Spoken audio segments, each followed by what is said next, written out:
Welcome to our channel. Today we how to withdraw from Fundrise to your payment account, complete guide step by step clearly. To withdraw from Fundrise to your payment account, begin by logging into your Fundrise account on their website or app. Once logged in, navigate to your dashboard. Look for the Account tab, typically located in the upper right corner of the page. Click on the Account tab to reveal a drop-down menu. Select the Withdraw option from this menu. You will be directed to the withdrawal page, where you can initiate your request. Review the available balance in your account to determine how much you wish to withdraw. Enter the amount you want to withdraw in the designated field. Choose your preferred payment method, such as a bank transfer or an ACH payment. If prompted, confirm that your payment account information is correct. Read through the withdrawal terms and conditions carefully. After confirming the information, click on the Submit button to process your withdrawal request. You should receive a confirmation message that your request is being processed.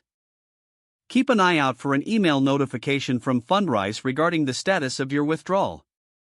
Depending on the payment method, processing times may vary, so be patient. Once approved, the funds will be transferred to your chosen payment account. If you encounter any issues during the process, reach out to Fundrise customer support for assistance. If the page does not load, refresh the browser or try again in a private or incognito window. Make sure you are using the correct email address, then retype it carefully to avoid small typos. If your password is not accepted, use the Reset option and create a new strong password you can remember. Check your spam folder for verification or security emails, then complete any requested confirmation steps. Enable two-factor authentication if available to improve account security and reduce unauthorized access risk. After signing in, review your profile details so your contact information and settings are accurate and current. If you see an error message, note it down and try again after restarting your device and internet connection.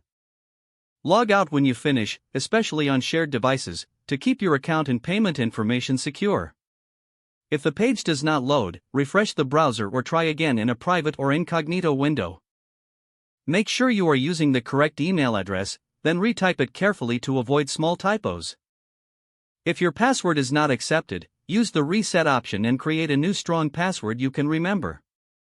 Don't forget to like this video and subscribe to our channel for more step-by-step tech guides.